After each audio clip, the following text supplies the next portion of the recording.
Ang hangin, na tila ba kinukulong sa loob ng silid, ay mabigat sa halimuyak ng pawis, mamahaling pabango at pagnanasa.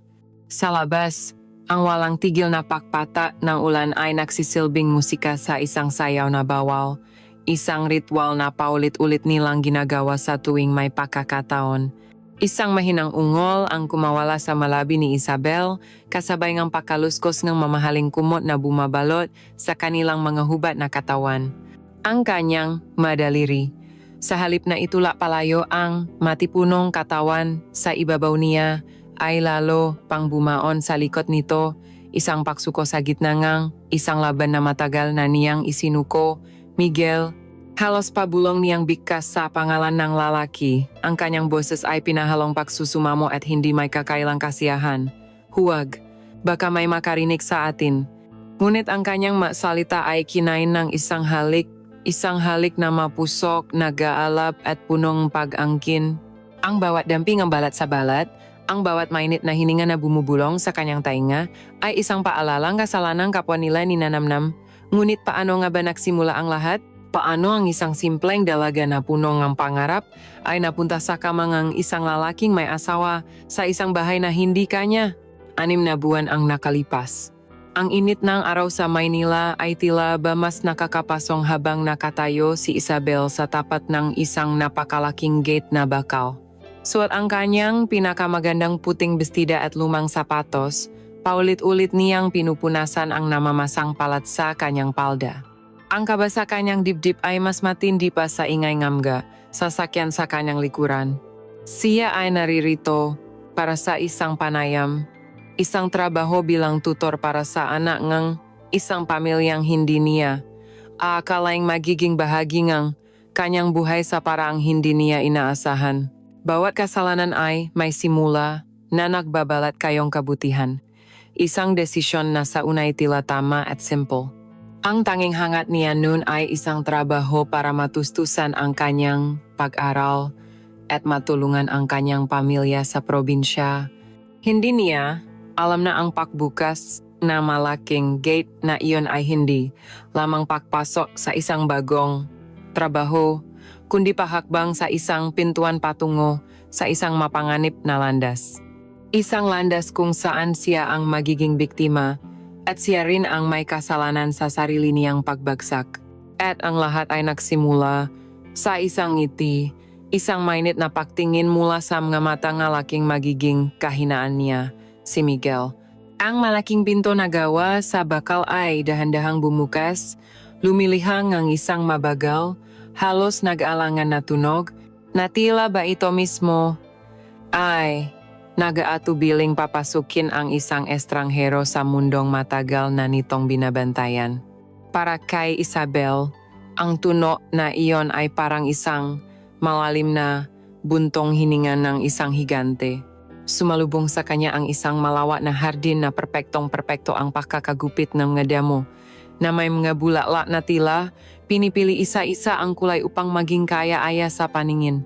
Sa gitna, isang maliit na fountain ang marahang umaawit, at ang tunog ng tubig ay ang tanging bumabasag sa nakabibinging katahimikan ng lugar, ibang-iba sa maingay at magulong kalsada na iniwan niya sa labas. Isang kasambahay na naka-uniforme ang magalang na sumalubong sa kanya at iginiya siya papasok sa mansion. Ang bawat hakbang ni Isabel sa malamig na sahig na gawa sa marmol ay umaling-awngaw, at pakiramdam niya ang lahat ng mamahaling palamuti sa paligid, mula sa mga painting na nakasabit sa dingding hanggang sa malalaking florera sa gilid ay nakamasid sa kanya, sinusuri ang kanyang pagkatao. Pakiramdam niya ay isa siyang hamak na ibon na napatpad sa isang gintong hawla.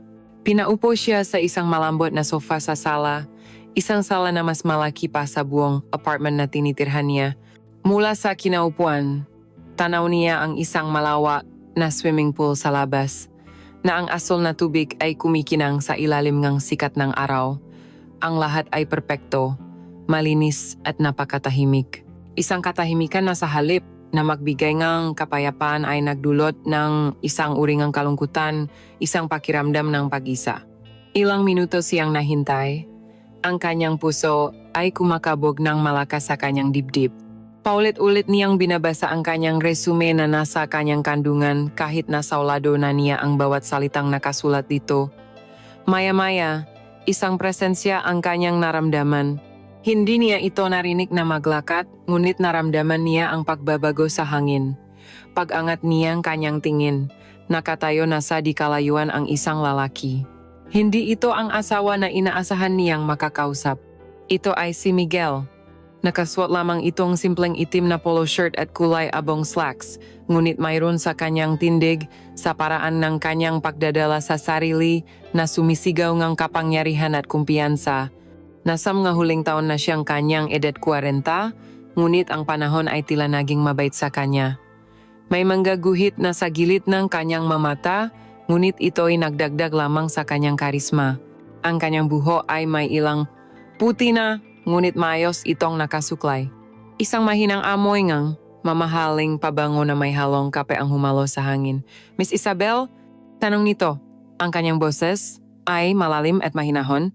Isang boses na sanay magutos, ngunit pinipiling maging magalang. Tumayo si Isabel, halos mabitawan ang kanyang folder. Opo sir, ako po, sagot niya, pilit na pinapakalma ang kanyang nanginginig na boses. Ngumiti ang lalaki, isang ngiting hindi umabot sa kanyang mata. Sa halip, ang kanyang mga mata ay tila ba sinusuri siya mula ulo hanggang paa, hindi sa parang bastos, kundi sa parang tila ba binabasa nito ang bawat detalyeng kanyang pagkatao. Maupo ka, ako si Miguel. Ako na ang kakausap sa iyo. My wife, Elena, is busy. Inalok siya nito ng isang basong orange juice na tinanggap naman niya kahit na nanunuyo ang kanyang lalamunan dahil sa kaba. Ang unang bahagi ng kanilang pag-usap ay naging formal. Tinanong ni Miguel ang tungkol sa kanyang paaral, sa kanyang karanasan sa pagtuturo, at kung bakit niya kailangan ng trabaho. Bawat sagot ni Isabel ay sincero at diretso. Habang siya ay nagsasalita, hindi maalis sa kanya ang pakiramdam na mas malalim pa ang tinitignan ni Miguel kaysa sa mga salitang lumalabas sa kanyang bibig. Nararamdaman niya ang mga mata nito na nananatili sa kanya, hindi sa kanyang resume, kundi sa kanya. Pinag-aralan nito ang bawat kilos niya. Ang paraan ng paglalaro ng kanyang daliri sa gilid ng baso, ang paglipat ng isang hiblang ang kanyang buho na humaharang sa kanyang mukha, ang bahagyang pagkagat niya sa kanyang ibabang labi kapag siya ay naisip ng isasagot. Sa paningin ni Miguel, si Isabel ay isang bukas na libro. Nakikita niya ang determinasyon sa likod ng kanyang nerbiyos. Nakikita niya ang talino sa likod ng kanyang pagiging mahiyain. At higit sa lahat, nakikita niya ang isang uringang kalinisan, isang inosenteng kagandahan na matagal na niyang hindi nakikita sa mundo na kanyang ginagalawan. Ang mahaba nitong itim na buho, ang mamula-mula nitong mapiski, ang mga mata nitong malaki at nangungusap, may kung anong kuryente ang dumaloy. Sa katawan ni Miguel, isang damdaming matagal nang natutulog. Ang bahay na ito, ang buhay niya, ay puno nga bagay na perpekto at mamahalin, ngunit walang buhay. At ang dalagang nasa harap niya ngayon, sa kanyang simpleng damit at halos walang kolorete sa mukha, ay nag-umapaw sa buhay. So, you're from the province, sabi ni Miguel, na binabasa ang address ni Isabel sa resume. Mas parang isang statement iyon kaysa isang tanong. Tumango si Isabel. Opo sir, taga Laguna po. At ikaw lang mag-isa dito sa Maynila? Tanong ulit nito na bahagyang sumandal sa kanyang upuan na tila ba tapos na ang formal na panayam at ngayon ay isa na lamang itong simpleng kwentuhan. Opo, nakatira po ako sa isang maliit na apartment malapit sa universidad. Sa pagkakataong iyon, ang tingin ni Miguel ay lumipat mula sa kanyang mamata pababa sa kanyang malabi. Ilang segundo lang iyon, ngunit para kay Isabel, parang huminto ang oras. Naramdaman niya ang pag-init ng kanyang pisngi. Hindi niya maintindihan ang kanyang nararamdaman. May isang bahagi sa kanya na nailang, ngunit mayroon ding isang maliit na bahagi na tila ba nagagalak sa atensyon na iyon. Ang lalaking ito ay may asawa, ang mga magiging estudyante niya, dapat ay profesional lamang ang lahat. Ngunit ang paraan ng kanyang pagtingin ay lumalagpas na sa linyang pagiging profesional. "You're hired," biglang sabi ni Miguel na ikinagulat ni Isabel. Magsisimula na po ako? Agad-agad? Yes. You can start tomorrow. My son, Leo, needs a lot of catching up to do. Tumayo na si Miguel. Hudyat na tapos na ang kanilang pag-usap. Tumayo na rin si Isabel, ang kanyang isip ay gulong-gulo pa rin sa bilis ng mga pangyayari. Hinatid siya ni Miguel hanggang sa pinto. Habang binubuksan niya ang pinto para sa kanya, bahagyang dumampi ang likot ng kamay nito sa kanyang baywang. Isang dampi na halos hindi mararamdaman, ngunit para kay Isabel, para iyong isang apoy na biglang nag-init sa kanyang balat, na nagpadala ng kakaibang kilabot sa kanyang buong katawan. Nagtama ang kanilang mga mata sa huling pagkakataon. "Mag-ingat ka sa pag-uwi, Isabel," sabi nito, at sa unang pagkakataon, nakita ni Isabel ang isang kislap sa mga mata nito, isang kislap ng interes, pagnanasa, hindi niya masabi. Habang naglalakad siya papalayo sa malaking bahay na iyon, dala-dala niya hindi lang ang magandang balita na may trabaho na siya, kundi pati na rin ang isang nakakabahalang damdamin. Ang imahe nga mata ni Miguel, ang init ng kanyang dampi, at ang lalim ng kanyang boses ay nakatata na sa kanyang isipan. Hindi pa niya alam nun, ngunit sa araw na iyon, hindi lang isang kontrata sa trabaho ang kanyang pinirmahan. Pinirmahan na rin niya ang simulangang isang kwento na babago sa kanyang buhay magpakailanman. Ang maunang linggo ni Isabel sa mansyon ay lumipas ng may halong pananabik at isang uringang profesional na distansya. Ang kanyang mundo ay umikot lamang sa malawak na library kung saan siya at si Leo ay maghaharap sa loop ng 2 oras, 5 araw sa isang linggo. Si Leo, sa kabila na pagiging teenager na may sariling mundo ay hindi naman naging mahirap turuan. Sa tulong ng pasensya ni Isabel, unti-unting bumalik ang interes nito sa pag-aral. Sa mga panahong iyon, si Miguel ay isang anino lamang sa malaking bahay.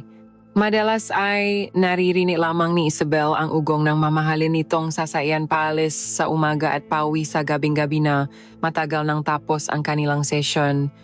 Ang asawa nitong si Elena ay mas bihira pa niyang makita, tila isang mamahaling palamuti na paminsan-minsan lang inilalabas. Ang tanging nakakasalamuhan niya ay ang makasambahay na palaging magalang at si Leo na unti-unti niyang nagiging kaibigan. Ang mansyon, sa kabilang karangyaan nito, ay nanatiling malamig at tahimik, isang lugar ng trabaho na malinaw ang mga hangganan.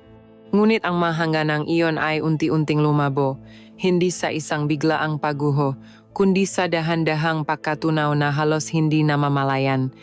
Nagsimula ito sa mga hindi sinasadyang pag-uwi ni Miguel ng mas maaga. Isang hapon, habang abala si Isabel sa pagpapaliwanag ng isang komplikadong formula sa algebra kay Leo, bumukas ang pinto ng library. Pumasok si Miguel.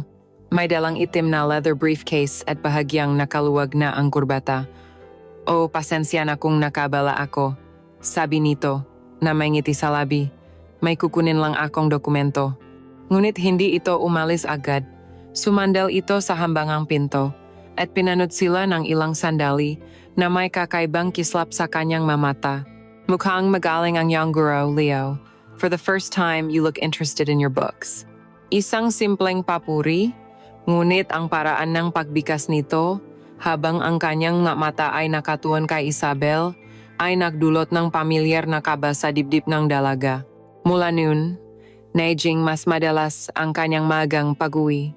Minsan, magdadala siya ng merienda para sa dalawa, sasabihing napadaan lang siya sa isang coffee shop, sasabayan niya silang kumain, magtatanong tungkol sa mga pinag-aralan nila, at makikipagbiruan kay Leo. Unti-unti, ang presensya niya ay naging bahagi na ng kanilang routine. Isang bagay na hindi inaasahan ngunit hindi na rin katakataka. Ang sumunod na habang ay ang alot na ihatid siya pauwi. Isang gabi, habang nagliligpit na si Isabel ng kanyang nga gamit, napansin niyang madilim na sa labas at nagsisimula ng umambon. Pumasok si Miguel sa library. "Gabi na, Isabel," at mukhang lalakas pa ang ulan, delikado ng magkomute. Hayaan mo na ihatid na kita. Mabilis na tumanggi si Isabel, dala ng hiya. Naku, Sir Miguel, huwag na po. Nakakahiya naman. Sanay po akong mag-commute.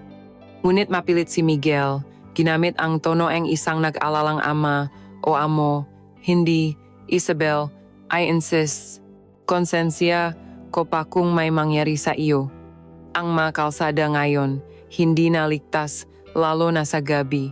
Dahil sa pagpupumilit nito at sa paraan ng kanyang pagkakasabi, wala nang nagawa si Isabel kundi pumayag. Ang unang pagsakay niya sa sasakyan nito ay isang karanasan. Ang loob ng itim na SUV ay amoy katat at banayat na air freshener. Ang ingay ngang Maynila ay biglang nawala, napalitan ng isang mahinang jazz music mula sa stereo. Ito ay isang maliit na mundo ng kapayapaan at karangyaan, isang mundong malayong-malayo sa kanyang karaniwang sinasakyan na jeep. Sa loob ngang sasakyang iyon, sa kanilang dalawa lamang, ang kanilang nga pag-usap ay naging mas personal. Hindi na ito tungkol sa pag-aral ni Leo. Tinanong siya ni Miguel tungkol sa kanyang pamilya sa probinsya, kinumusta ang kanyang mga magulang, natanong ito tungkol sa kanyang mapangarap pagkatapos ng kolehiyo, at hindi lang siya natatanong. Nakikinig siya. Bawat sagot ni Isabel, bawat kwento niya tungkol sa kanyang simpleng buhay, ay tinutugunan nitong buong atensyon. Pakiramdam ni Isabel ay nakikita siya nito, hindi lang bilang isang empleyado, kundi bilang isang tao. Alam mo, hinahangaan ko ang nga taong tulad mo, sabi ni Miguel isang gabi, habang sila ay natigil sa traffic. You're young, but you're strong. You're fighting for your dreams. Huwag mong hahayaang may humadlang diyan. Ang mga salitang iyon ay tumagos sa puso ni Isabel. Iyon ang unang pagkakataon na may nagsabi sa kanya niyon, lalo na mula sa isang taong tinitinggalan niya. Ang pagganga ay nagsimulang mamuho sa kanyang puso, isang paggangang mapanganib. At pagkatapos ay dumating ang nga maliliit, halos hindi mahahalata, ngunit makahulugang nga papuri. Ang maito ay hindi tungkol sa kanyang trabaho, ang maito ay tungkol sa kanya. Isang araw, habang tinutulungan niya si Leo sa isang proyekto, napansin ni Miguel ang suot niyang simpleng silver na hair clip na may disenyong paru-paro.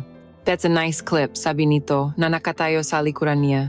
Sapat na malapit para maramdaman niya ang init ng katawan nito. Bagay sa'yo. It reminds me of freedom.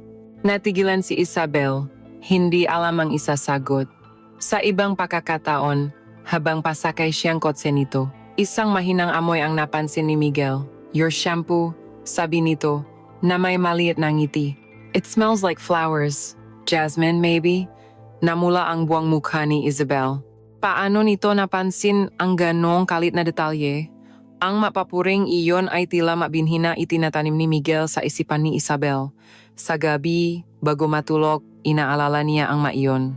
At kinabukasan, habang siya ay nagayos para pumasok sa trabaho, nahuhuli niya ang kanyang sarili na pinipili ang damit na sa tingin niya ay magugustuhan ni Miguel o sinisiguradong suot niya ang paborito nitong hair clip. Sinasabi niya sa kanyang sarili na ito ay para lamang maging mas presentable sa trabaho, ngunit sa kaibuturan ng kanyang puso, alam niyang may iba ng dahilan. Ang paalaga ni Miguel, ang kanyang napapuri, ang kanyang presensya, ay dahan-dahang nagiging isang uringang adiksyon. Ang dating malamig na mansyon ay nagkakaroon ng init, isang init na nagmumula sa atensyon ng isang lalaking hindi dapat niya tinitignan sa paraang higit pa sa isang amo.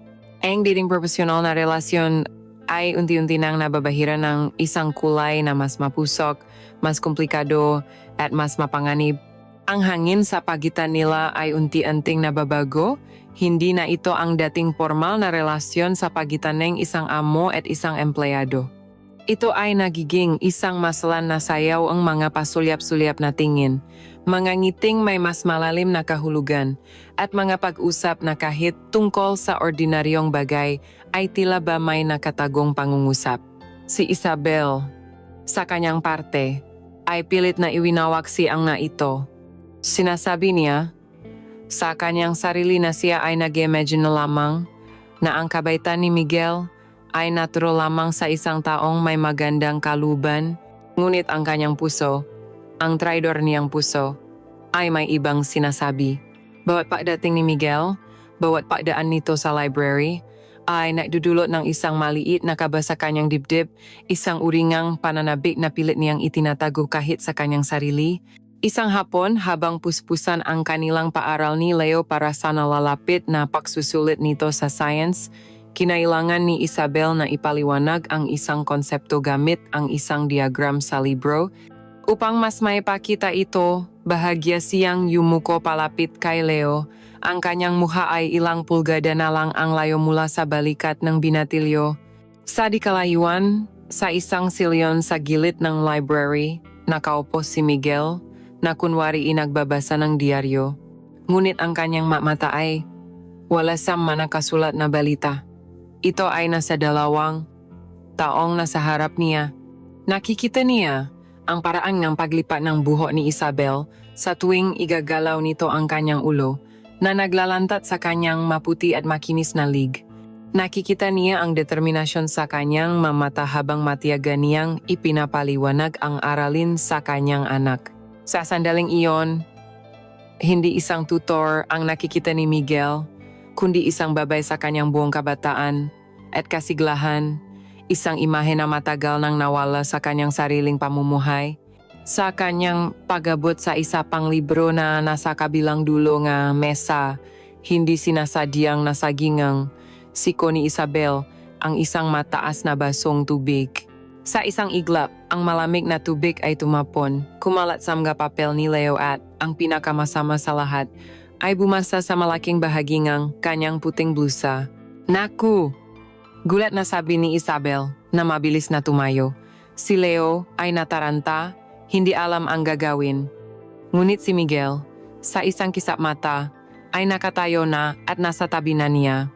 Ang diaryong binabasa ay basta na lang nahulog sa sahig. Ayos ka lang, Isabel, tanong nito, ang boses ay puno ng pag-alala. Bago pa man makasagot si Isabel, kumuha na ito ng isang maliit na tuwalya mula sa isang kabinet. Heto, punasan mo. Sa pag-abot niya ang tuwalya, ang kanyang madaliri ay naglapat. Isang maikling sandali, ngunit sapat na iyon para magpadala ng kuryente sa kanilang dalawa. Ngunit hindi doon natapos. Sa halip na ibigay lang ang tuwalya, si Miguel mismo ang gumawa ng unang hakbang para punasan ang natapong tubig sa mesa. At pagkatapos, sa isang kilos na parehong nag-alaga at mapangahas, dahan-dahan niyang itinuro ang basang bahagi sa damit ni Isabel. Basa ka rin, sabi niya, ang kanyang boses ay mas malalim na ngayon. Bago pa man makagalaw si Isabel, ang kamay ni Miguel na may hawak na tuwalya ay marahan ng dumampi sa gilid ng kanyang baywang, sinusubukang tuyuin ang basa sa kanyang damit. Ang talangang kanyang blusa, na ngayon ay bahagyang bumabakat dahil sa tubig, ay naging manipis na harang na lamang sa pagitan ng init ng kanyang kamay at ng balat ni Isabel. Isang malakas na pintik ang naramdaman ni Isabel, hindi lang sa kanyang dibdib, kundi sa buong katawan niya. Tila huminto ang kanyang pahinga. Ang amoy ng pabango ni Miguel ay tila mas tumindi, bumalot sa kanya. Naramdaman niya ang init ng palat nito na tumatagos sa manipis na tela. Naramdaman niya ang bawat magaspang naguhit sa palat nito, isang kamay ng isang lalaking sanay magtrabaho, ngunit ngayon ay may hawak sa kanya ng may kakaibang lambot. Nanigas siya sa kanyang kinatatayuan, hindi makagalaw, hindi makapagsalita. Ang tanging nagawa niya ay ang tumingala at salubungin ang mamata ni Miguel. At doon, sa mamatang iyon nakita niya ito. Malinaw, walang takip, ang naalap na apoy ng pagnanasa. Ang dating maamong tingin ng isang amo ay nawala, napalitan ng isang tingin na gutom, isang tingin na tila ba hinuhubaran siya, hindi lang ng kanyang damit, kundi ng kanyang buong kaluluwa. Nagtagal ang kanilang pagtitigan ng ilang segundo sa isang mundong tila sila lang dalawa ang naroon, habang ang kamay ni Miguel ay nananatili sa kanyang baywang. Ang mahikang iyon, o sumpa, ay biglang nabasa ang tunong. Bumubukas na pinto sa ibaba, na sinundan ng matinis na tunong takong na humahagbang sa marmol na sahig. Sa isang iglap, binawi ni Miguel ang kanyang kamay na tila ba napaso. Lumayo siya ng kaunti kay Isabel at ang maskarangang pagiging isang magino ay muling isinuot. Ang apoy sa kanyang mamata ay agad na namatay na parang binuhusan ng malamig na tubig. Pumasok sa library si Elena, ang asawa ni Miguel. Perpekto ang kanyang ayos, mula sa kanyang mamahaling damit hanggang sa kanyang alahas. Ngunit ang kanyang presensya ay nakdala ng isang malamig na hangin. "Miguel, are you ready? We'll be late for the governor's dinner," sabi niya sa asawa. Ang kanyang boses ay walang emosyon. Pagkatapos ay lumingon siya kay Isabel. Hindi ito ngumiti. Isang tipit na tango lang ang ibinigay nito. "Good evening." At iyon lang. Lumabas na ito ng library na hindi na lumingon pa. Ang maikling pagpapakitang iyon ay parang isang sampal ngang katotohanan para kay Isabel. Ang babaeng iyon ang asawa. Ang babaeng iyon ang reyna ng mansyon na ito. At siya? Siya ay isa lamang hamak na tutor na nabasa ang damit. Ang init na naramdaman. Niya kanina ay napalitan ng isang nakakapasong hiya. Nakmamadali niyang inayos ang kanyang magamit, hindi na makatingin pa kay Miguel o kay Leo. "Pepasensya na po, uwi na po ako," sabi niya at mabilis na lumabas ng silid. Nang gabing iyon, hindi na siya inalok ni Miguel na ihatid. At habang naglalakbay siya pawi sa masikip na jeep, ang pakiramdam ng kamay ni Miguel sa kanyang baywang at ang malamig na tingin ni Elena ay paulit-ulit na naglalaro sa kanyang isipan. Isang hangganan ang kanilang nilagpasan at alam niyang simula pa lamang ito. Ang tensyon na naiwan ng insidente sa library ay nanatili sa hangin sa mga sumunod na araw. Naging mas maingat si Isabel, pilit na iniwasan ang anumang pagkakataon na mag-isa sila ni Miguel. Ang mapahatid nito sa kanya pauwi ay magalang niyang tinatanggihan, palaging may dahilan na kailangan niyang dumaan muna sa kung saan. Si Miguel naman ay tila naramdaman ang kanyang pag-iwas. Bumalik ito sa pagiging formal. Isang magalang na amo, ngunit mayroong bagong, bigat sa bawat tingin nito, isang uringang pangungulila na hindi maintindihan ni Isabel. Ang kanilang maliit na mundo ay nasa isang marupok na balanse. Naghihintay ng isang malakas na puwersa na yayanik dito at tuluyang guguhuin ang lahat. At ang puwersang iyon ay dumating sa anyo ngang isang malakas na bagyo. Nagsimula ito bilang isang ordinaryong hapon, ngunit habang papalubog ang araw, ang kalangitan ay biglang nakdilim, nabalot ng makakapal at maitim na ulap. Ang dating banayat na hangin ay biglang naging marahas, na yumuyugyok sa mga puno sa labas ng bintana ng library. Hindi nagtagal, bumuhos ang ulan, hindi isang ordinaryong patak, kundi isang tila walang katapusang padernging tubig na humahampas sa buong kabahayan.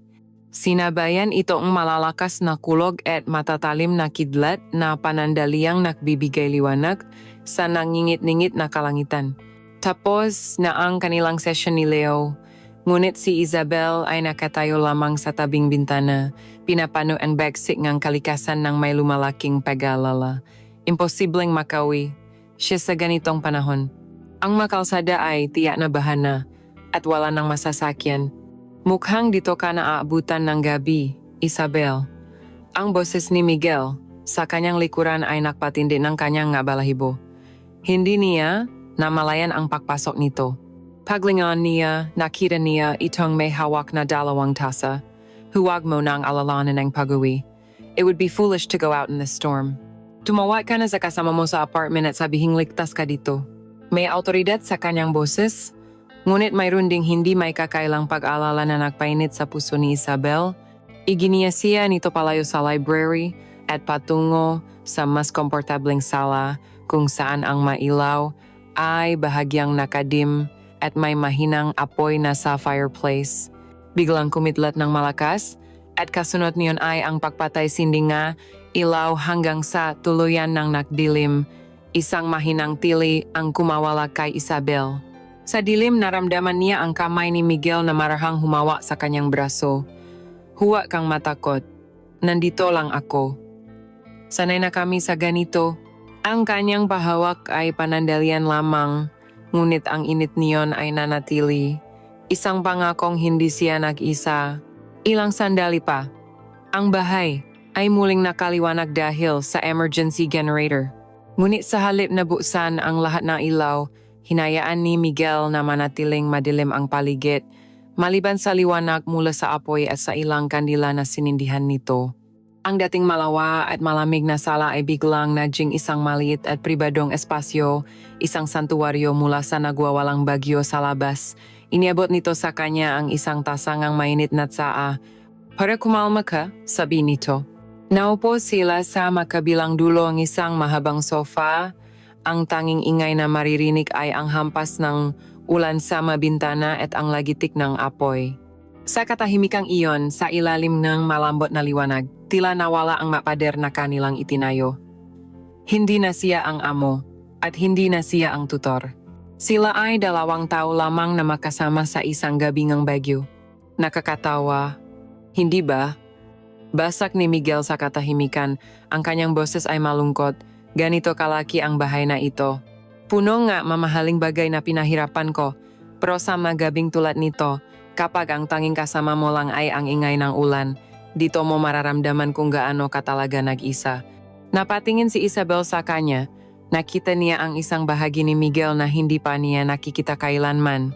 Wala na ang kumpiyansa, wala na ang ngitingang isang matagumpay na tao. Ang naroon ay isang lalaking pagod, isang lalaking may pasan na kalungkutan. Si Ma'am Elena po? Lakas-loob niyang tanong. Isang mapait na ngiti ang gumuhit sa labi ni Miguel. Si Elena, marahil ay nasa isang hotel na malapit sa event na pupuntahan niya. Mas praktikal daw iyon, palagi namang may dahilan para wala siya sa bahay. Hindi ito nagsasalita ng masama tungkol sa kanyang asawa. Sa halip, ang naroon sa kanyang boses ay isang malalim na pagkaunawa at pagtanggap sa isang katotohanang matagal na niyang kinikimkim. Itinayo ko ang lahat ng ito, pagpapatuloy niya, na iginagala ang kanyang paningin sa paligid. Para sa kanila, para sa pamilya ko.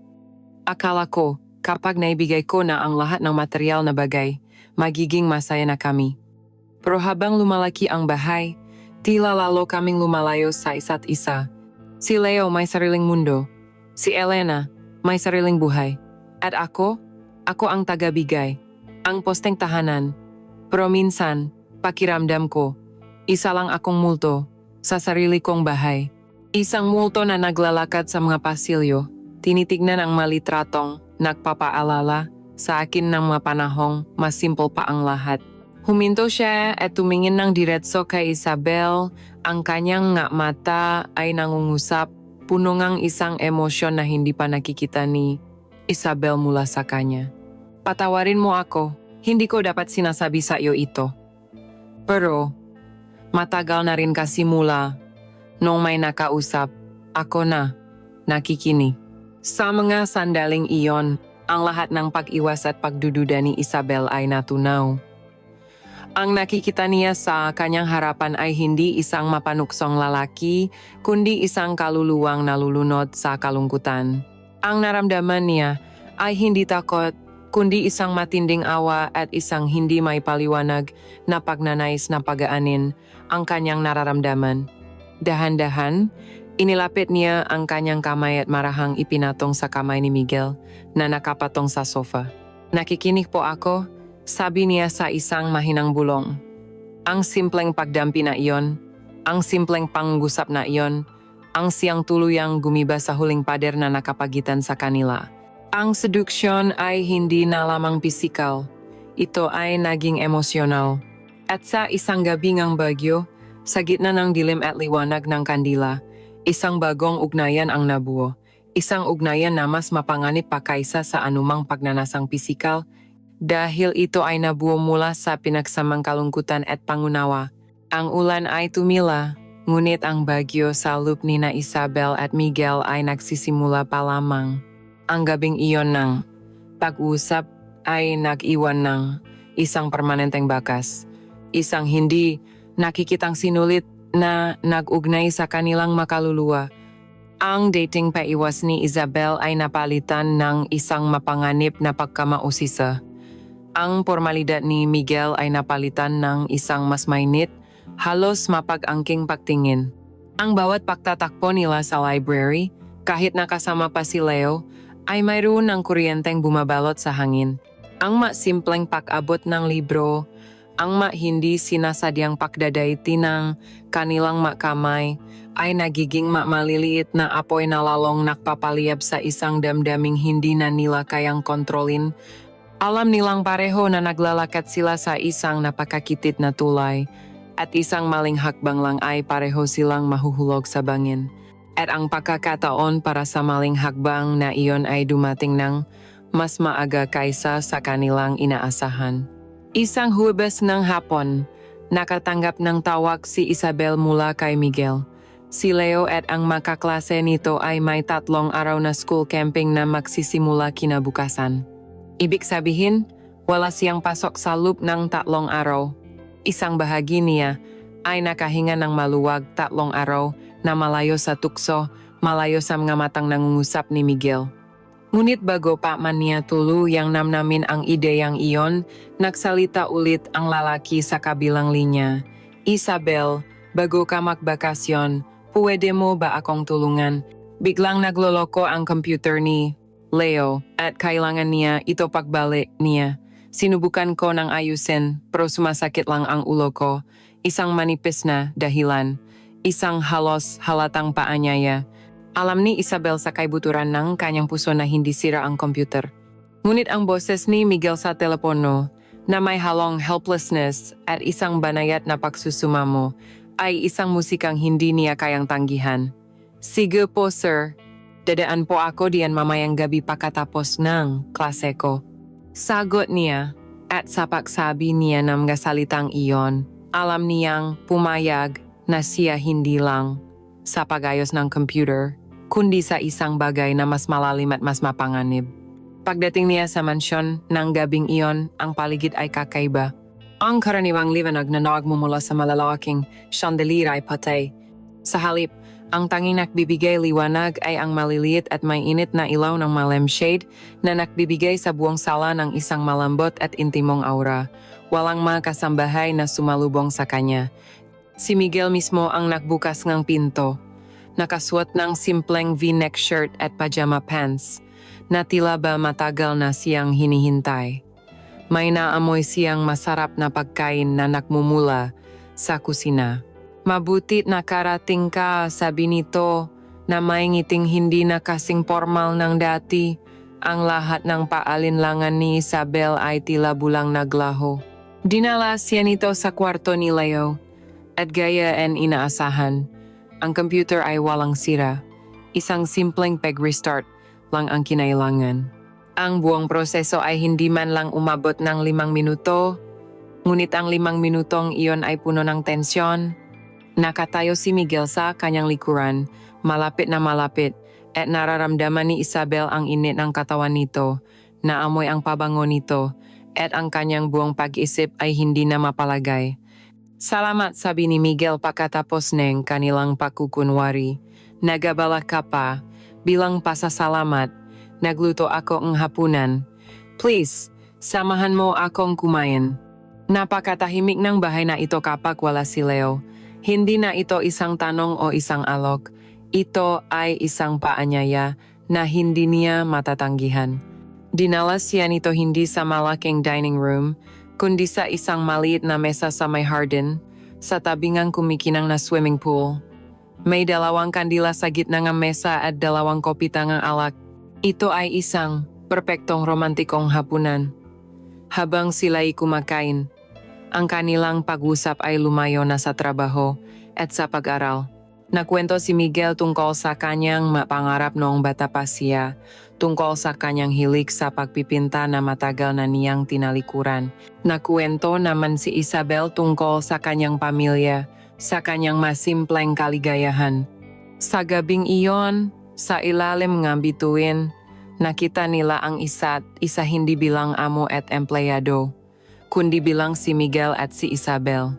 Pagkatapos ng hapunan, Naupo sila sa isang malaking sofa sa sala, dala ang kanilang mga kopita. Ang musika mula sa isang lumang plaka ay marahang tumutuktok sa paligid. Inilapat ni Miguel ang kanyang baso at pagkatapos ay kinuha ang baso mula sa kamay ni Isabel at marahan ding inilapat sa mesa. Pagkatapos, hinawakan nito ang kanyang kamay. Ang kanyang madaliri ay mainit at magaspang na bumalot sa malambot na kamay ni Isabel. Isabel, sabi niya, ang kanyang boses ay isang bulong. Mula nang dumating ka sa bahay na to, nakaroon ulit ng liwanag, nakaroon ulit ng buhay. Binigyan mo ako ng isang bagay na matagal ko nang hinahanap, isang rason para umuwi ng maaga. Dahan-dahan, inilapit nito ang kanyang muha sa kanya. Nakikita ni Isabel ang kanyang sarili sa pakislap ng mga mata nito. Ang kanyang isip ay sumisigaw ng huwag, ngunit ang kanyang katawan ay tila naparalisa, hindi makagalaw, hindi makaiwas, at pagkatapos ay naramdaman niya ang ngalabi ni Miguel sa kanyang ngalabi.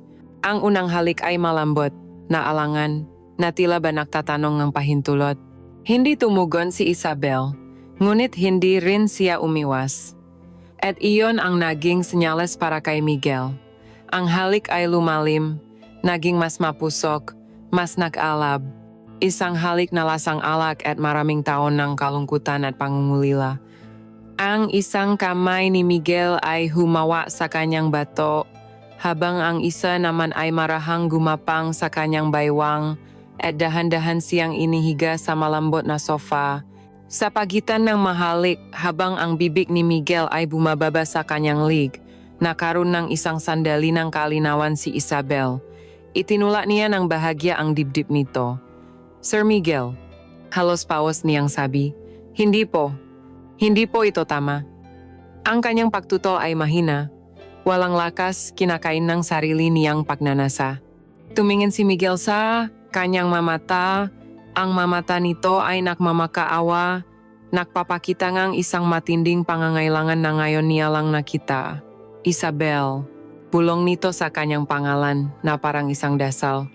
At ang isang salitang iyon, ang paraan ng pagbigkas nito, ang tuluyang bumasag sa lahat ng natitira niyang pagbipigil. Isinuko niya ang kanyang sarili. Ang masumunod na sandali ay isang mabilis at nag-aalab na paglalaro nga pandama. Ang pagmamadaling pagtanggal sa kanilang mga damit, ang pakiramdam ng balat sa unang pagkakataon, ang bigat ng kanyang katawan sa ibabaw niya. Ito ay hindi malambing, ito ay apurahan, magulo, na tila ba sinusubukan nilang punan ang lahat ng kanilang pagkukulang sa isa't isa sa isang iglap, isang sayaw ng pagnanasa at kasalanan. Sa bawat dampi, sa bawat halik, ay may kasiyahang kaakibat ng kirot ng katotohanan ito ay mali. Nang matapos ang lahat, ang tanging maririnig sa sala ay ang kanilang malalakas na pahinga. Nakahiga si Isabel sa sofa, nakatinggala sa mataas na kisame. Ang kanyang mundo ay nagbago na. Hindi na siya ang dating tutor. At si Miguel ay hindi na lang basta kanyang amo. Sa isang gabi ngang walang pag-ingat, sa isang hapunan na naging simulang lahat, tuluyan na silang nahulog. Ang pag-uwi ni Isabel ng gabing iyon ay isang malabong panaginip. Ang bawat ilaw ng poste na kanilang nadadaanan ay tila isang matang humuhusga. Ang dating komportableng katahimikan, sa loob ng kotse ni Miguel, ay napalitan ng isang mabigat at nakabibinging katahimikan. Puno nga salitang hindi masabi at mapagsisising nagsisimula ng mamuo.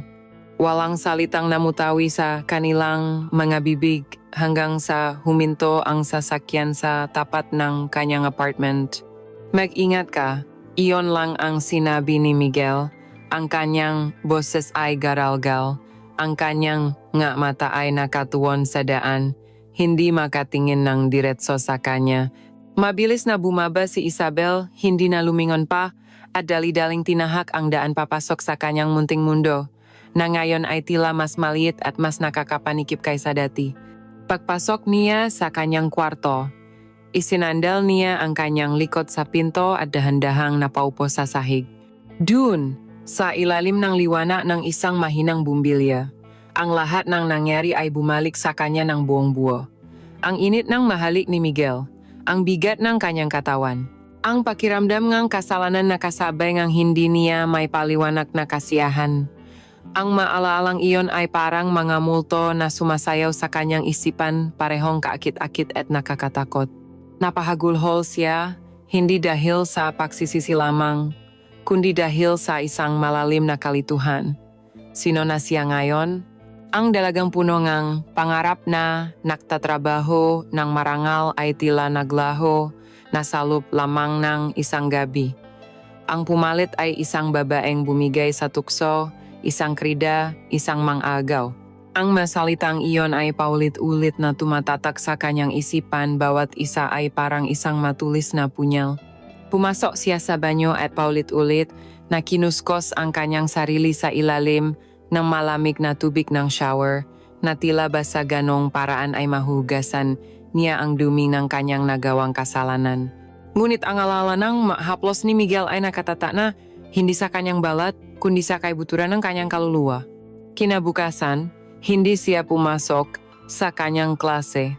Maghapon siyang nakakulong sa kanyang kwarto, pinagninilayan ang kanyang susunod na hakbang. Ang tanging lohikal na gawin ay umalis, mag-resign, lumayo sa mansyon, lumayo kay Miguel, at subukang kalimutan ang lahat. Ilang beses niyang tinipa sa kanyang cellphone ang mensaheng kanyang pagbibitiw. Sir Miguel, pasensya na po, pero hindi na po ako makakapagpatuloy sa pagtuturo kay Leo. Simple, formal. Isang malinis na pagputol sa lahat. Ngunit sa tuwing idadampi na niya ang kanyang daliri sa send button, isang puwersa ang pumipigil sa kanya. Ang alaala ng kalungkutan sa mga mata ni Miguel noong gabing umulan.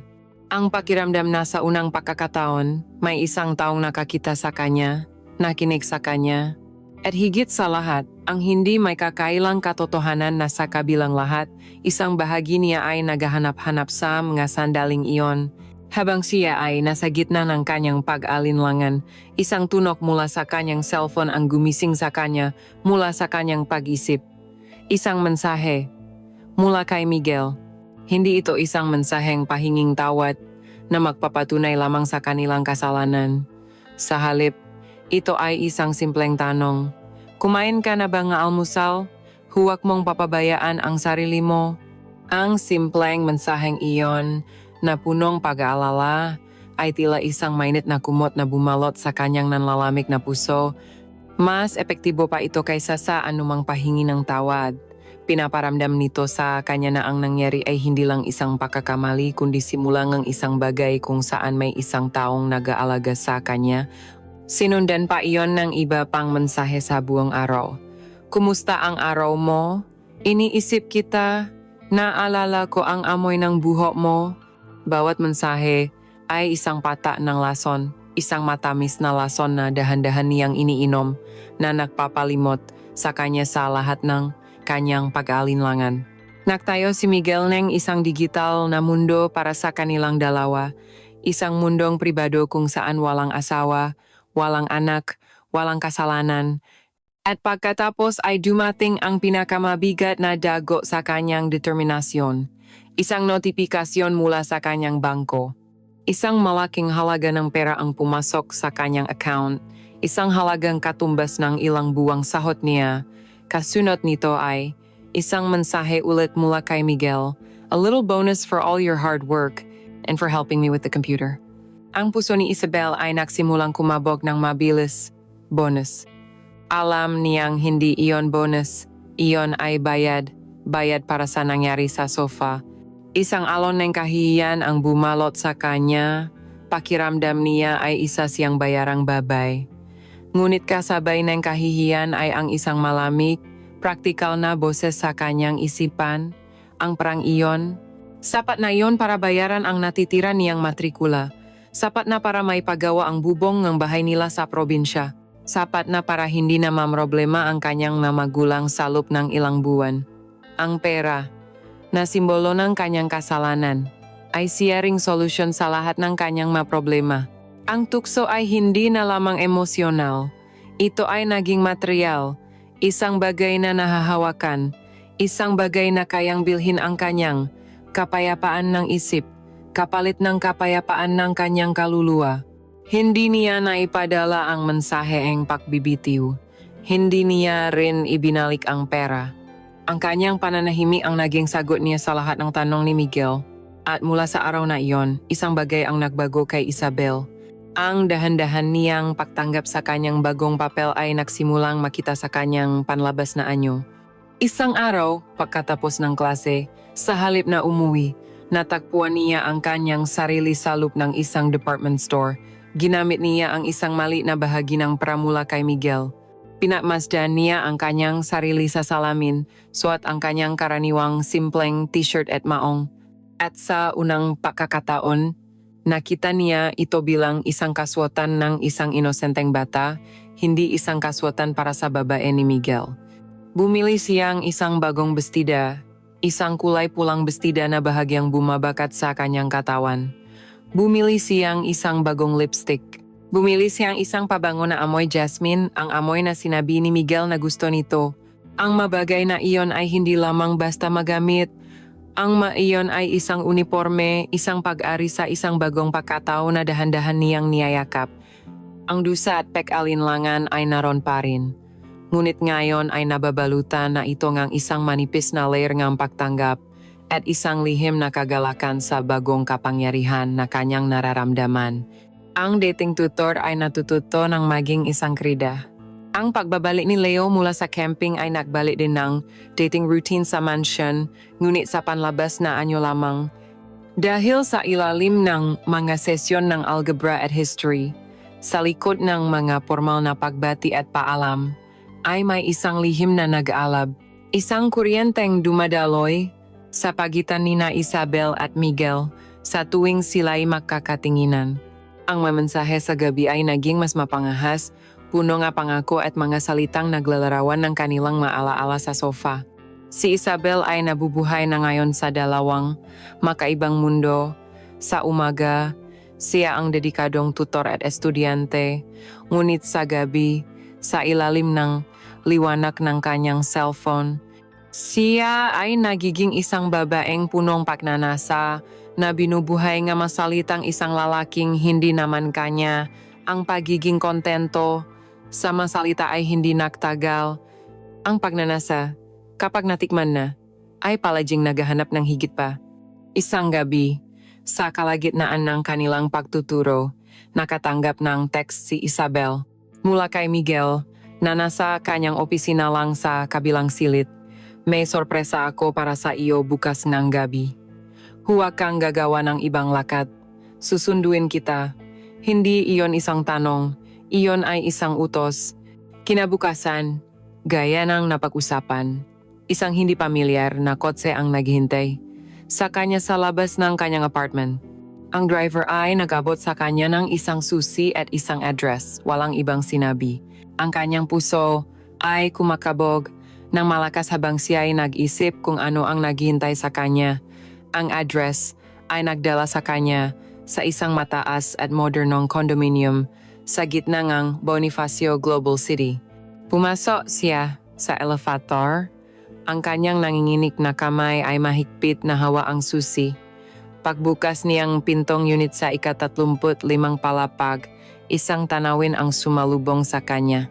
Ang buong dingding na gawa sa salamin ay nagpapakita ngang isang kumikinang na karagatan ng mailaw ng siyudad. Ang apartment ay malinis, masculine, at malinaw na hindi tinitirhan. Ito ay isang lugar na ginawa para sa malihim. Nakatayo sa gitna ng silid si Miguel. May hawak na 2 kopita ng champagne. Ang itsura niya ay iba. Mas relax, mas bata. Dito, sa lugar na ito, hindi siya asawa, hindi siya ama. Siya ay isang lalaki lamang. Sinalubong niya si Isabel ng isang malalim at mapuso na halik, isang halik na nagsasabing akin ka. Pagkatapos, iniabot nito sa kanya ang isang magandang kahon na nakabalot sa seda. Para sa iyo bulong nito.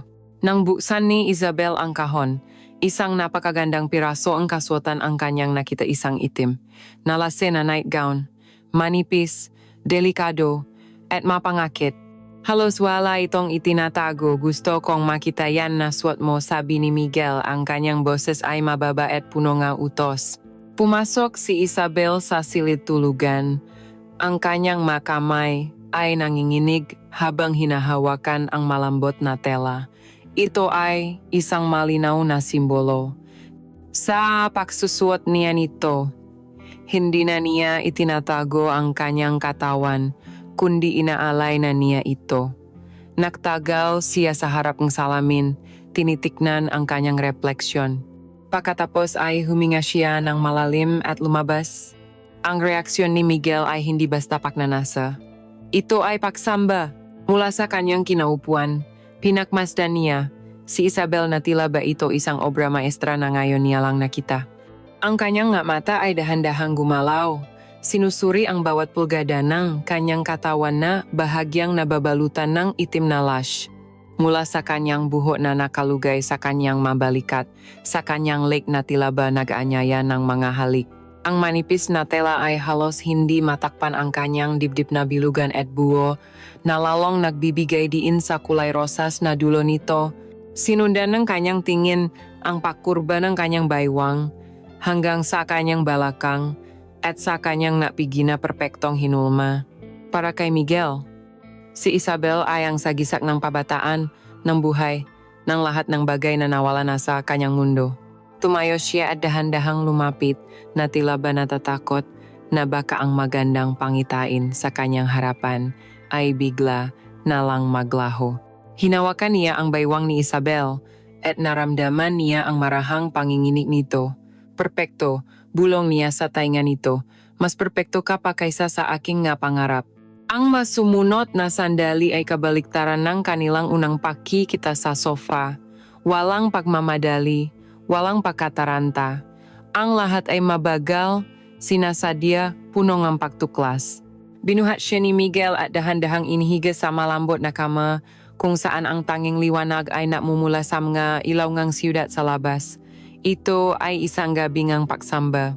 Bawat bahagi ng kanyang katawan ay binigyan nito ng pansin, hinakan, hinaplos, na tila ba sinusubukan nitong isaulo ang bawat kurba, bawat marka. Si Isabel sa kanyang parte ay tuluyan ng nagpaubaya, wala ng pagtutol, wala ng pag-alinlangan. Ang tanging naroon ay ang purong kasiyahan, isang alon ng sensasyon na ngayon niya lang naramdaman sa buong buhay niya. Ang makamay ni Miguel ay makamay ng isang arkitekto eksperto, malikhain. Alam kong paano hubugin at tuklasin ang isang istruktura hanggang sa mahanap nito ang pinakatatagong pundasyon. At sa gabing iyon, ang istruktura ay si Isabel. Sa gitna ng kanilang naalap na pag-iisa, sa sandaling ang kanilang katawan at kaluluwa, ay tila ba iisa na. Biglang hinawakan ni Miguel ang kanyang mukha, pilit na ipinahaharap sa kanya. Ang kanyang mamata ay madilim, matindi, at punong isang bagay na mas malalim pa sa pagnanasa. Ito ay pag-aangkin. Tumingin ka sa akin, Isabel, sabi niya. Ang kanyang boses ay seryoso at may bigat. Ang kanyang mamata ay naghahanap ng isang bagay sa mamata ni Isabel. Sabihin mo sa akin, kanino ka? Ang tanong ay tumama kay Isabel na parang isang kidlat.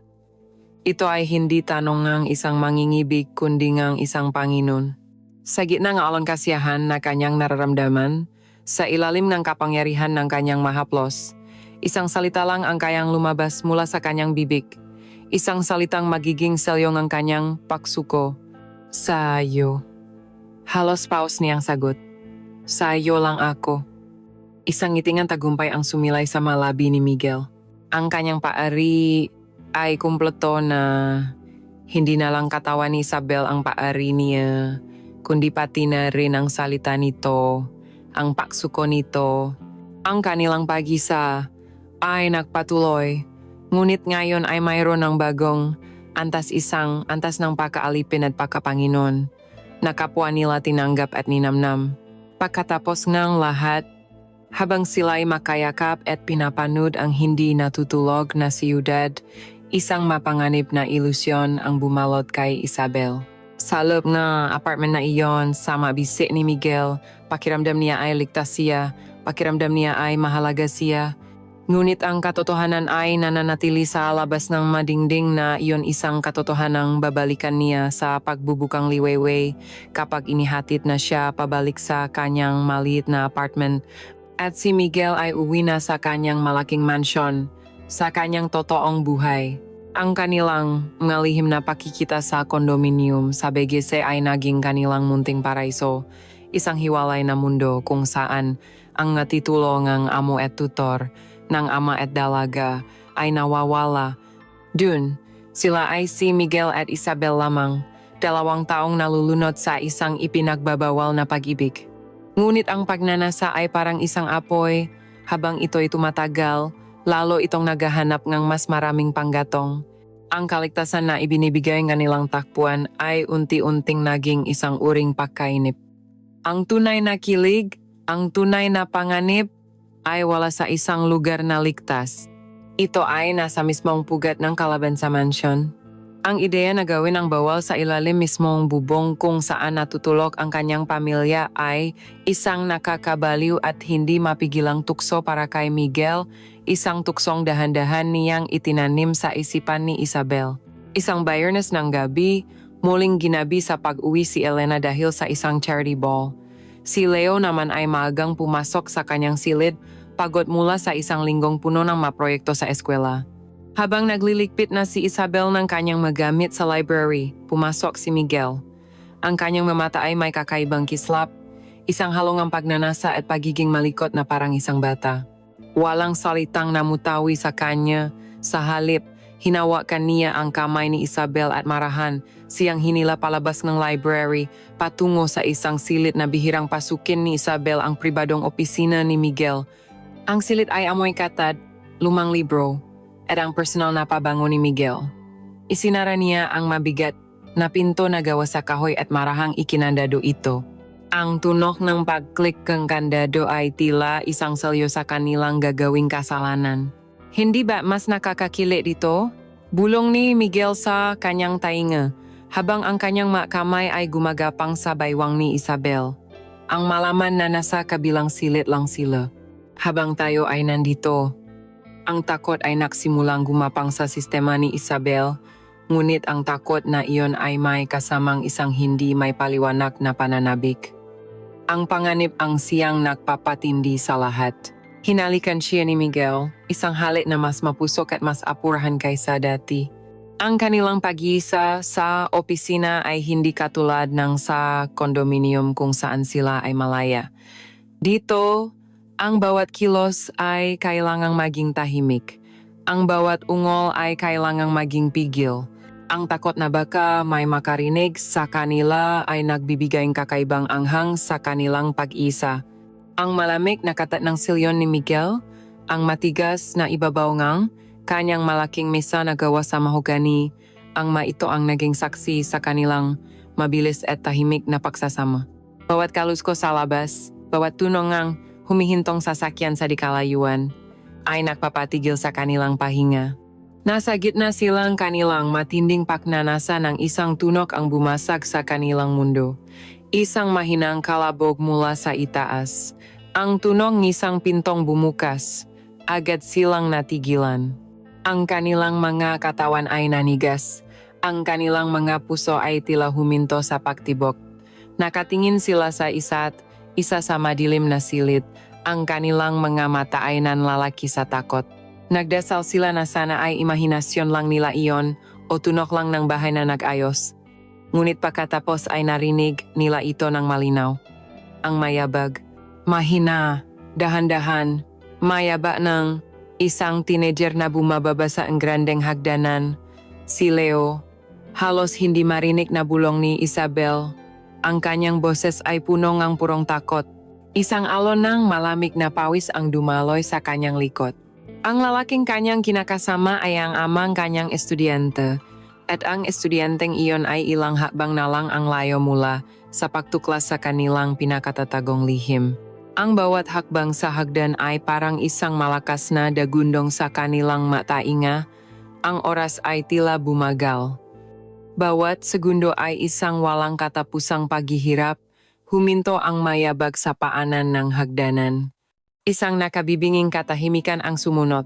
Pagkatapos ay narinig nila ang mayabag na lumiliko, hindi patungo sa direksyon ng opisina, kundi patungo sa kusina. Sumunod ang tunok ng pagbukas ng pinto ng refrigerator, iyon ang kanilang pagkakataon.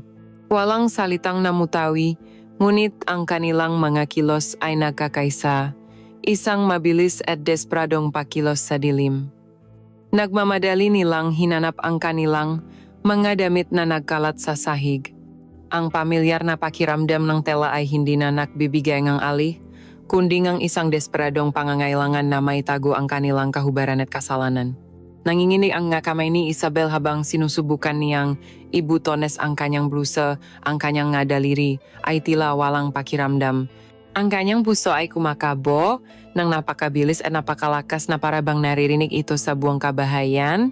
Bahagya pa lang silang nayos nang marinig nila ang paksara ng pintong ref na sinundan ng nayaba na pabalik na at pagkatapos ang pinakakinatatakutan nilang sandali.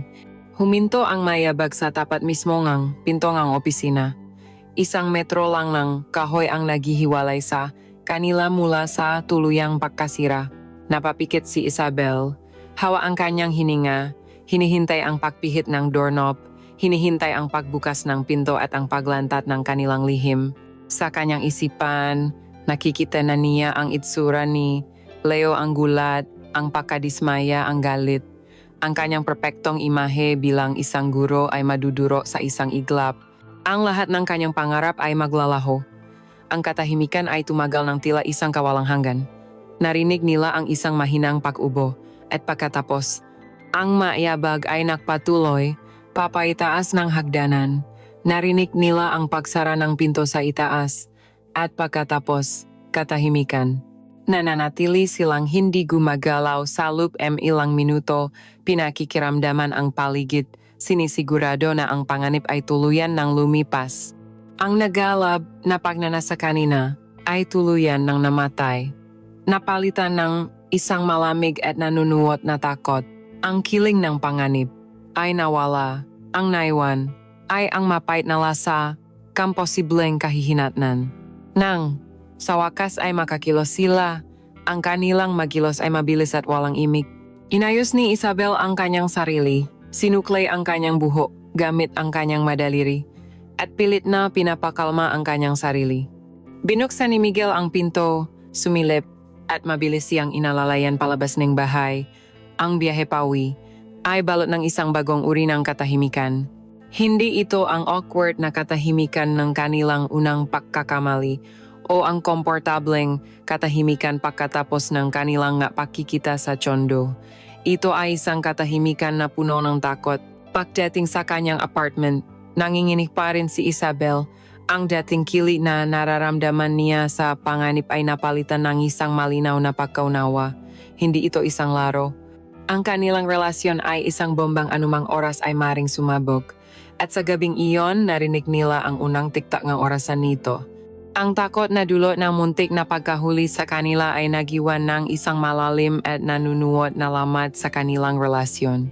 Ang dating walang pakundangang pagnanasa napalitan ng isang maingat at kalkuladong kilos. Ang bawat pagkikita nila sa kondominium ay may kaakibat ng isang bagong antas ng paranoia.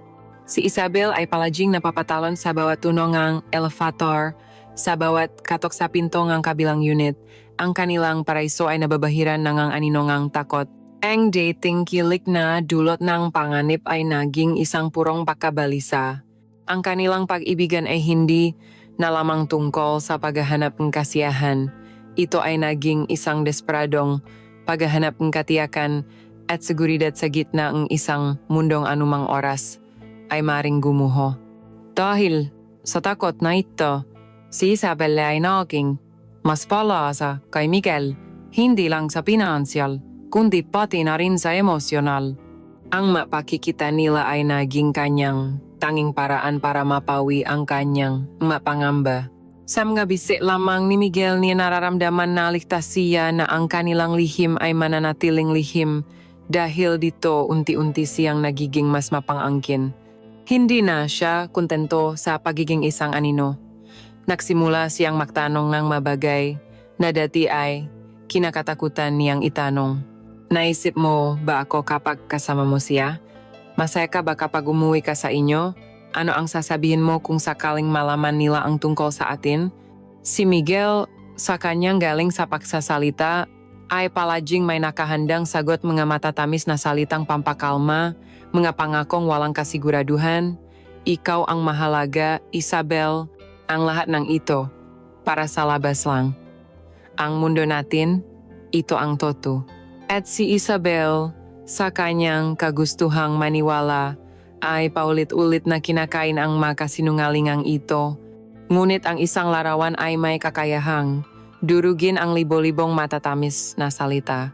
Isang gabi, habang naisa sa kanyang apartment, dala ang isang hindi may paliwanag na pagkamausisa at pagnanais na saktan ang sarili. Hinanap ni Isabel ang pangalan ni Elena sa isang social media site. Ang profile nito ay publiko, isang perpektong bintana sa buhay ng isang mayaman at matagumpay na babae. At doon niya nakita ito, isang larawan na kuha mula sa charity ball na dinaluhan nito kamakailan.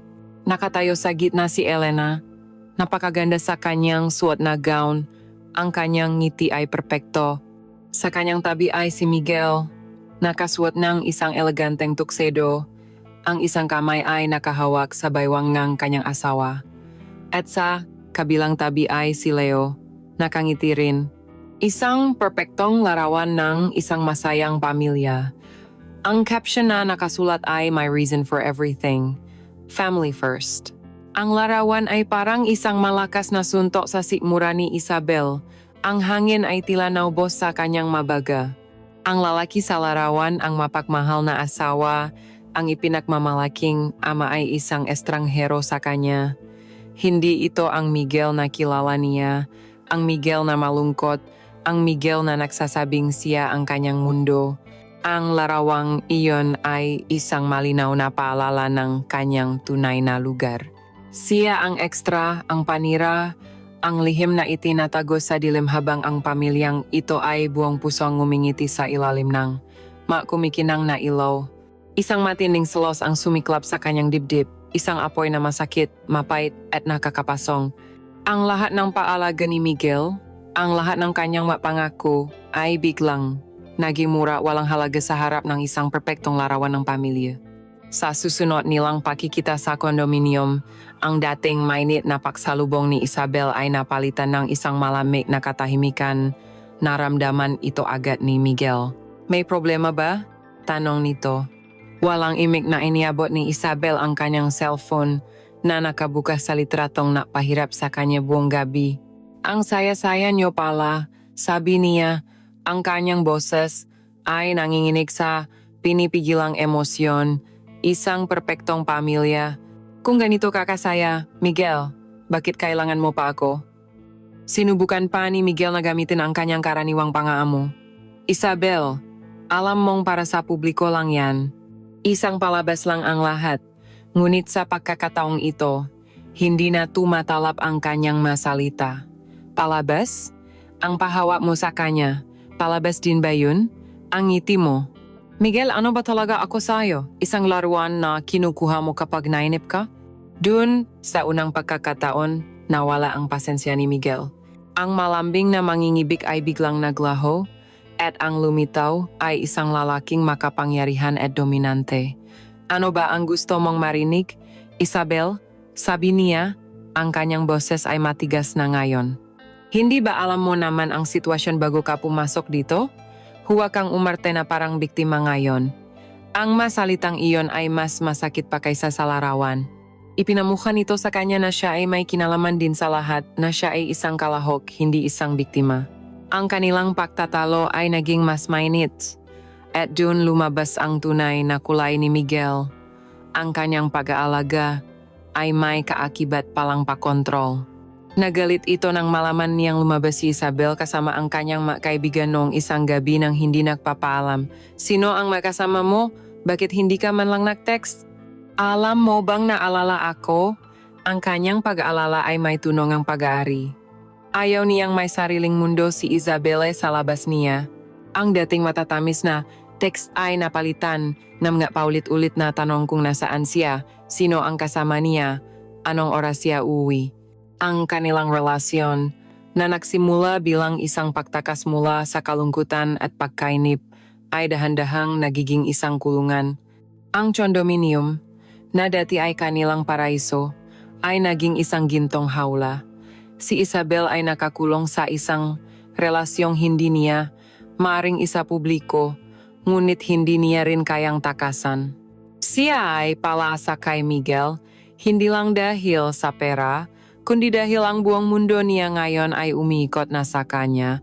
Ang kilig ay napalitan ng isang palagyang pakabalisa. Ang bawat tunog ng kanyang cellphone ay nagdudulot ng kaba. Ito ba ay isang matamis na mensahe o isang mensahe ngang pagsiselos at pagkontrol?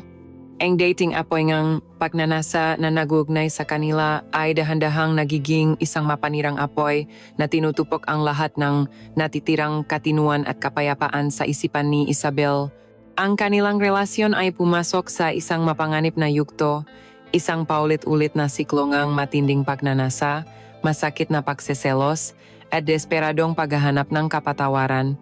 Pagkatapos ng kanilang mga pag-away, palaging sinusuyo ni Miguel si Isabel sa pamamagitan ng mga mamahaling regalo, mga pangakong bubulungan sa dilim, at isang klase ng pag-isa na mas nag-alab. Na tila ba sinusubukan nilang sunugin ang lahat ng kanilang mga problema sa pamamagitan ng apoy ng kanilang mga katawan.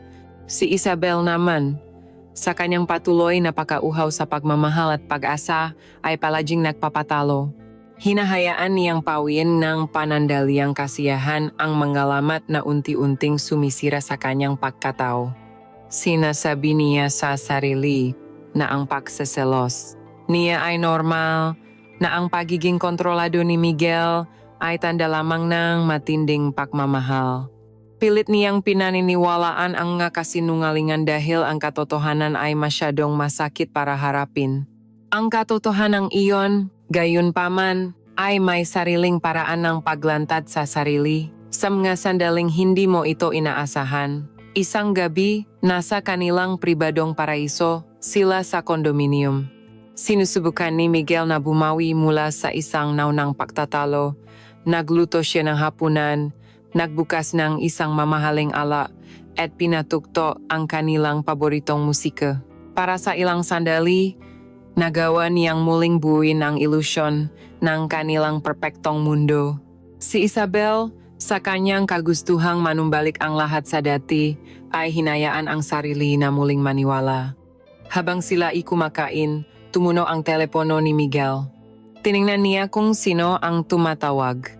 At isang halos hindi mahahalatang ngunit pamilyar na pagbabago ang gumuhit sa kanyang mukha. Isang mabilis na pag-iwas ng tingin, isang bahagyang paninigas ng kanyang panga. Trabaho lang, sabi niya kay Isabel, na may pilit na ngiti. Sagutin ko lang ito sa balkona. Ang simpleng kilos na iyon ang paglayo para sa privacy ay isang bagay na hindi niya karaniwang ginagawa. Ang trabaho ay madalas niyang sinasagot sa harap ni Isabel. Isang malit na binhingang pagdududa ang naitanim sa isipan ng dalaga. Naiwan siyang mag-isa sa sala. Ang masarap na pagkain ay tila nawalan ng lasa. Ang mahinang musika ay tila isang pangungutya. Dala ng isang hindi mapigilang kaba, dahan-dahan siyang tumayo at lumapit sa pinto ng balkonahe na bahagyang nakaawang. Itinago niya ang kanyang sarili sa likod ng makapal na kurtina, sapat lang para marinig ang usapan sa labas. Ang una niyang narinig ay ang pagbabago sa boses ni Miguel. Ang boses na iyon. Hindi iyon boses na para sa trabaho. Iyon ay ang malambing, mapangakit, at intimong boses na para lamang sa kanya, o sa inaakala niyang para lamang sa kanya. Namiss kita, narinig niyang sabi ni Miguel. Ang puso ni Isabel ay nasimulang tumibo ng napakabilis. Oh, alam ko. Pasensya na kung naging abala ako nitong nakaraang araw. Isang mahabang katahimikan ang sumunod. Pagkatapos ay narinig na naman niya ang boses ni Miguel. Hindi, huwag mo siyang isipin. Alam mo namang ikaw ang toto sa akin. Ikaw ang pahinga ko sa magulo kong mundo. Ang mas salitang iyon, bawat isa sa iyon ay parang isang punyal na itinarak sa kanyang puso. Ang iyon ang eksaktong salitang sinabi nito sa kanya noong gabing umulan. Ang iyon ang kanyang naging kanlungan, ang kanyang naging katotohanan. At ngayon, naririnig niya itong inuulit sa ibang babae na parang isang kabisadong linya mula sa isang script. Ang huling bahaging pag-usap ang tuluyang pumatay sa kanya. Sige na, magkita na lang tayo sa Huwebes. Sa dati pa rin nating tagpuan. O, namiss ko na rin ang amoy ng buhok mo. Huwebes, ang araw na palaging sinasabi ni Miguel na mayroon siyang mahalagang business meeting na inaabot ng hating gabi. Ang dating tagpuan, ang amoy ng buhok, ang lahat ng piraso ng kasinungalingan ay biglang nakabit-kabit na bumubuo ng isang nakakasuklam na larawan. Ang mundo ni Isabel ay gumuho. Isang malamig na pakiramdam ang gumapang sa kanyang buong katawan na pinamanhid ang lahat ng kanyang pandama. Ang selos na naramdaman niya para kay Elena ay walang-wala kumpara sa nararamdaman niya ngayon. Ang selos ay para sa isang karibal. Ngunit ano ang itatawag mo sa nararamdaman mo kapag nalaman mong hindi ka man lang pala isang karibal, kundi isa lamang sa isang listahan? Ang lahat ng kanilang pinagsamahan, ang mga luha, ang mga halik, ang mga panganib ay isang malaking panloloko, hindi siya espesyal, siya ay isang pattern, isang dekahon na solusyon sa kalungkutan ng isang lalaki. Pumasok si Miguel mula sa balkonahe. Isang masayang ngiti ang nasa kanyang labi, na walang kamalay-malay sa mundong kanyang winasak. Pasensya na, mahal. Saan na nga ba tayo? Ngunit natigilan siya nang makita ang itsura ni Isabel. Walang kulay ang kanyang muha, ang kanyang mata ay walang buhay. Para siyang isang manika na binasag. Sino yun? Tanong ni Isabel. Ang kanyang boses ay patag, walang emosyon. Trabaho lang, sinabi ko na sa iyo, sagot ni Miguel, na nagsisimula ng mainis. Hindi na sumigaw si Isabel, hindi na siya nagalit. Sa halip, sa isang napakalamig at kontroladong boses, inulit niya ang salitang kanyang narinig. Namiss ko na rin ang amoy ng buhok mo. Makita tayo sa Huwebes. Ganyan din ba ang sinabi mo sa akin, Miguel? Na ako ang pahinga mo, na ako ang totoong mundo mo. Ilan pa kami, Miguel? Ilan pa kaming pinagsasabihan mo nga kasinungalingan mo? Sa unang pagkakataon, nakita ni Isabel na nataranta si Miguel.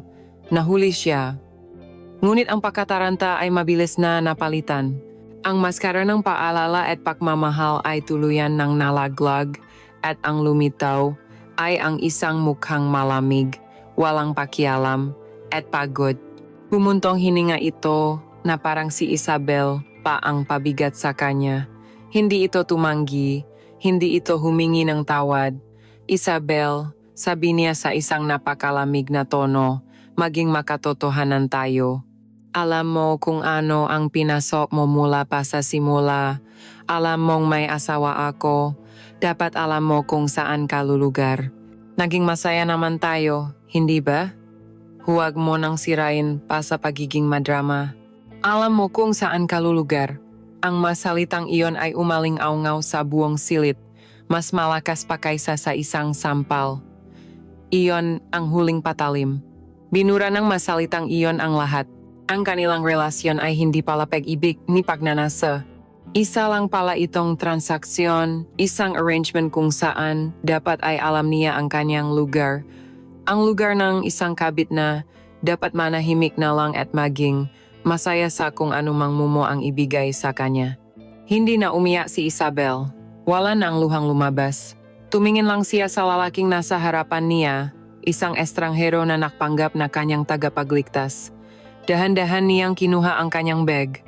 Hindi na siya nagsalita pa. Naglakad siya patungo sa pinto at sa bawat hakbang ay nararamdaman niya ang pagbaling ng kanyang puso. Paglabas niya, isinara niya ang pinto ng walang ingay. Ang katahimikan niya ang pinakamatindi niyang isinumbat. Ang huling tunok na narinig ay ang pag-click ng pinto na nagsasara sa isang kabanata ngang kanyang buhay na puno ngang matamis na lason at mapait na katotohanan. Walang maluhang pumatak, walang masigaw ng panunumbat. Ang tanging narinig sa condominium unit ng gabing iyon ay ang marahang pag-click ng pinto, isang tunog na napakaliit ngunit may bigat na katumbas ng pagguho ngang isang mundo. Naglakad si Isabel palabas ng gusali. Ang kanyang kilos ay mekanikal, ang kanyang isip ay manhid. Ang makumikinang na ilaw ng siyudad na dati simbolo ng kanyang pangarap ay tila mamatang mapanghusga na ngayon na sumasaksi sa kanyang kahihiyan.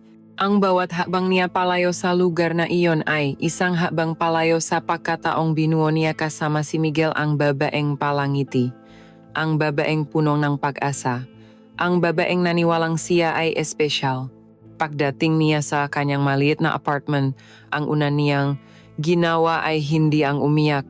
Nagbukas siyang kanyang maleta at dahan-dahang inilabas ang kanyang damit, ngunit hindi lahat.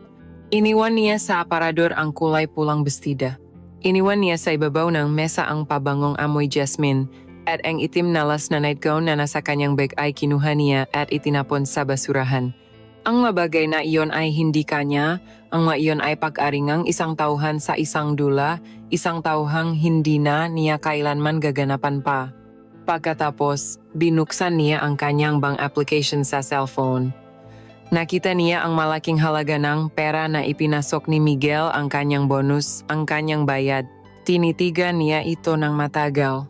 Pagkatapos, sa isang kilos ng huling pagbawi sa kanyang dignidad, nilipat niya ang lahat ng kanyang sariling ipon sa akaw ng kanyang ina at iniwan ang pera ni Miguel na hindi ginalaw.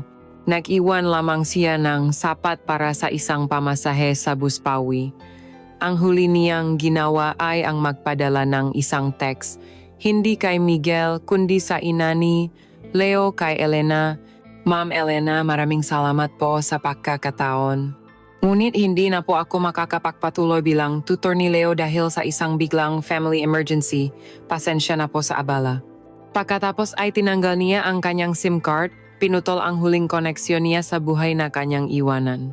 Kinaumagahan, habang ang araw ay nagsisimula palang sumikat, nakasakay na si Isabel sa isang bus na palayo sa Maynila. Habang pinagmamasdan niya ang siyudad na unti-unting lumiliit sa kanyang bintana, wala pa ring luha. Ang naroon lang ay isang malalim na kapaguran at isang bagong klase na kalinawan na ipinanganak mula sa pinakamatinding sakit. Para kay Miguel, ang mga sumunod na araw ay lumipas sa isang ulap ng inis at pagtataka. Inaasahan niyang tatawag si Isabel, iya magmamakaawa, gaya ang karaniwang nangyayari pagkatapos ng kanilang pag-away. Ngunit ang tanging bumati sa kanya ay isang nakabibinging katahimikan. Ang kanyang matawag ay hindi sinasagot, ang kanyang text ay hindi na umabot. Nang malaman niya mula kay Elena ang tungkol sa family emergency, sinubukan niyang makunwaring nagulat, ngunit sa loob niya ay may kumikirot na kaba. Nang suriin niya ang kanyang bank account at makitang hindi ginalaw ang pera, ang kaba ay naging isang malamig na takot. Ang pagtanggi ni Isabel sa kanyang pera ay mas masakit kaysa sa anumang panunumbat. Iyon ay ang huling pagdeklara ng kanyang kalayaan. Bumalik si Miguel sa kanyang dating buhay. Ang mahapunan kasama ang kanyang asawa, ang pag-usap tungkol sa negosyo, ang pagbati sa mga sosyal na pagtitipon, ngunit ang lahat ay tila nawala ng kulay. Ang dating kalungkutan na nararamdaman niya sa kanyang malaking bahay ay tila mas lumalim, mas naging permanente. Ang katahimikan ay hindi na lamang kawalan ng ingay, ito na ay ang presensya ng pagkawala ni Isabel. Nahuhuli niya ang kanyang sarili na napapatingin sa library, umasang makikita niya itong nakayuko sa mga libro. Naamoy niya minsan ang jasmine sa hangin at napapalingon, ngunit wala namang tao. Si Isabel ay naging isang multo sa kanyang sariling pamamahay, isang multo na siya mismo ang lumika. Isang gabi, habang nag-iisa na naman, natagpuan niya ang kanyang sarili sa loob ng kanyang opisina. Umupo siya sa dilim, na may isang baso nga alak sa kanyang kamay. Ang kanyang paningin ay napako sa leather na silyon sa matigas na mesa.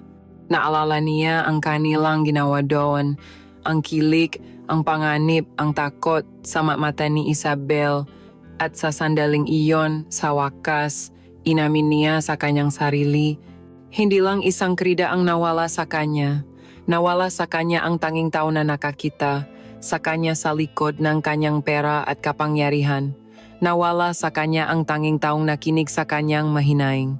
Nawala sa kanya ang init, ang buhay, ang apoy na panandaliang nagbigay liwanag sa kanyang malamig at madilim na mundo. At ang pinakamasakit sa lahat ay ang katotohanang sinira niya ito gamit ang sarili niyang makamay dahil sa isang pagmamataas na ngayon ay wala ng silbi.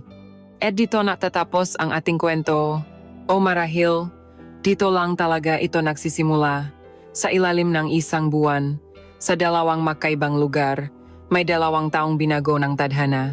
Isang babae sa isang simpleng silid sa probinsya. Dala-dala ang isang pilat na hindi na kailanman maghihilom. Ngunit marahil ay unti-unti nang natututunang mabuhay muli, mas matatag, mas maingat. At isang lalaki sa isang malawak at malamig na mansyon, napapaligiran ng lahat ng karangyaan, ngunit nag-isa, habang buhay na hahanap-hanapin ang isang init na minsan niyang natakpuan ngunit pinili niyang itapon. Ano nga ba ang naganap sa pagitan nila? Pag-ibig ba ito o isang maganda ngunit mapanirang pagnanasa lamang sa digmaan sa pagitan ng kasalanan at kalungkutan? Mayroon nga bang tunay na nananalo? Marahil, wala. Dahil sa pagtatapos ng gabi, ang tanging naiwan ay ang katahimikan. At ang mga multo ng nasendaling ating ninakaw, mga multong habang buhay na maninirahan sa mga bakanteng silid ng ating mga puso.